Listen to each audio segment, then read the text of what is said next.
bohong. Aku hanya memikirkan satu peraturan penting. Kenapa kau lakukan hari ini kalau kau bisa melakukannya besok? Hahaha. Few moments later.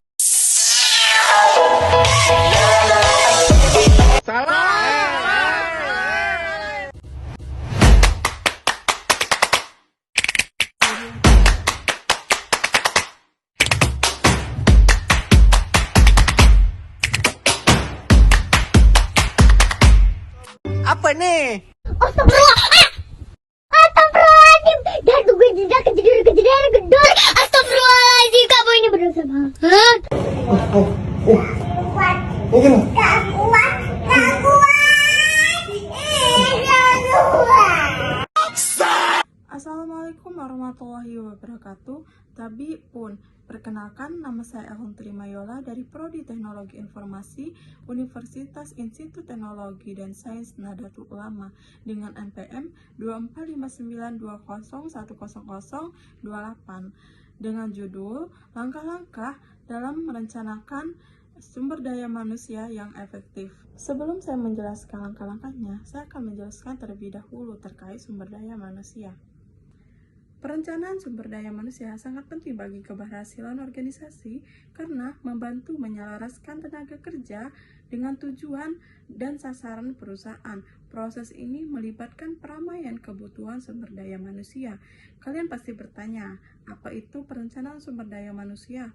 Nah, di sini dan hari ini saya akan menjelaskan terlebih dahulu terkait perencanaan sumber daya manusia melibatkan peramaian kebutuhan sumber daya manusia di masa depan organisasi untuk memastikan orang yang tepat dengan keterampilan yang sesuai tersedia pada waktu tempat yang tepat. Ini mirip dengan mengintip masa depan perusahaan Anda, dapat menyusun tim yang mampu menavigasinya secara efektif. Manfaat perencanaan sumber daya manusia yang efektif.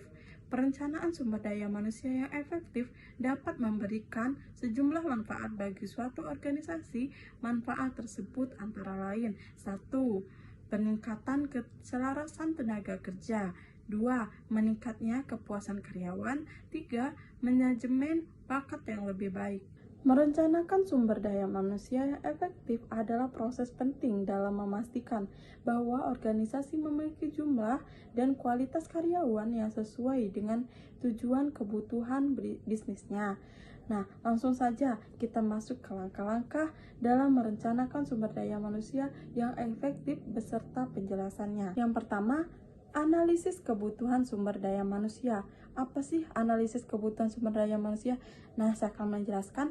Langkah pertama dalam perencanaan sumber daya manusia adalah melakukan analisis kebutuhan. Ini melibatkan pemahaman yang mendalam mengenai tujuan jangka pendek dan jangka panjang organisasi. Pada tahap ini, perlu diketahui berapa banyak karyawan yang dibutuhkan, jenis keterampilan yang diperlukan, serta posisi yang harus diisi. Analisis ini mencakup yang pertama, proyeksi pertumbuhan organisasi, menilai apakah organisasi akan berkembang atau menghadapi penurunan.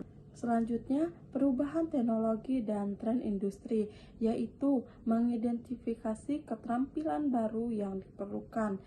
Selanjutnya, kebutuhan berdasarkan proyek atau divisi, yaitu menentukan apakah ada departemen yang membutuhkan tambahan sumber daya manusia. Yang kedua, perencanaan anggaran sumber daya manusia. Setelah menganalisis kebutuhan sumber daya manusia, langkah berikutnya adalah merencanakan anggaran untuk sumber daya manusia. Pelatihan kompetensi serta fasilitas lainnya yang diperlukan untuk memenuhi atau mendukung kegiatan sumber daya manusia dalam organisasi. Dalam hal ini, penting untuk mempertimbangkan keseimbangan antara anggaran dan kebutuhan untuk memperoleh tenaga kerja yang kompeten.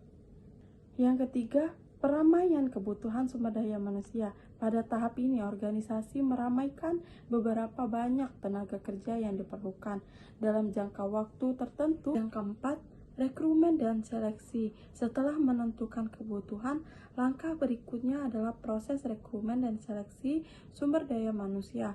Mendapatkan karyawan yang tepat, ini termasuk penyusunan deskripsi pekerjaan yang jelas, agar calon karyawan tahu persis tanggung jawab dan kualifikasi yang dibutuhkan. Strategi rekrumen yang efektif menggunakan berbagai saluran seperti iklan, lowongan pekerjaan, media sosial, dan lain-lain.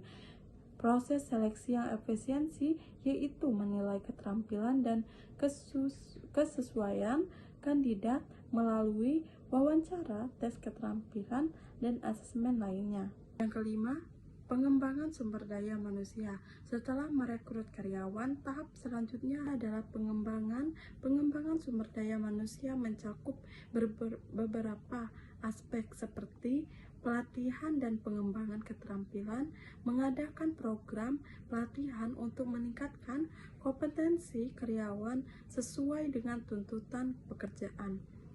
Program orientasi dan induksi membantu karyawan baru beradaptasi dengan budaya perusahaan.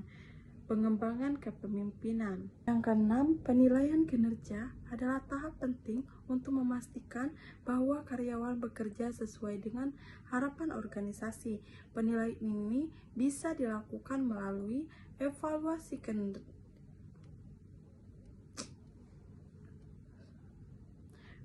6.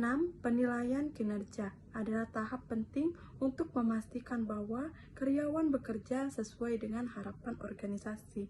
Penilaian ini bisa dilakukan melalui evaluasi kinerja berkala, yaitu menilai pencapaian, kemampuan, dan area yang perlu diperbaiki. Umpan balik dan coaching memberikan masukan konstruktif untuk meningkatkan kinerja. Penyesuaian kompensasi atau insentif, menyusun penghargaan yang sesuai dengan kontribusi karyawan. Dengan mengikuti langkah-langkah ini, organisasi dapat memastikan bahwa mereka memiliki tenaga kerja yang terampil, termotivasi, dan mampu mencapai tujuan organisasi secara efektif. Terima kasih sudah menonton dan sampai jumpa. Stop it,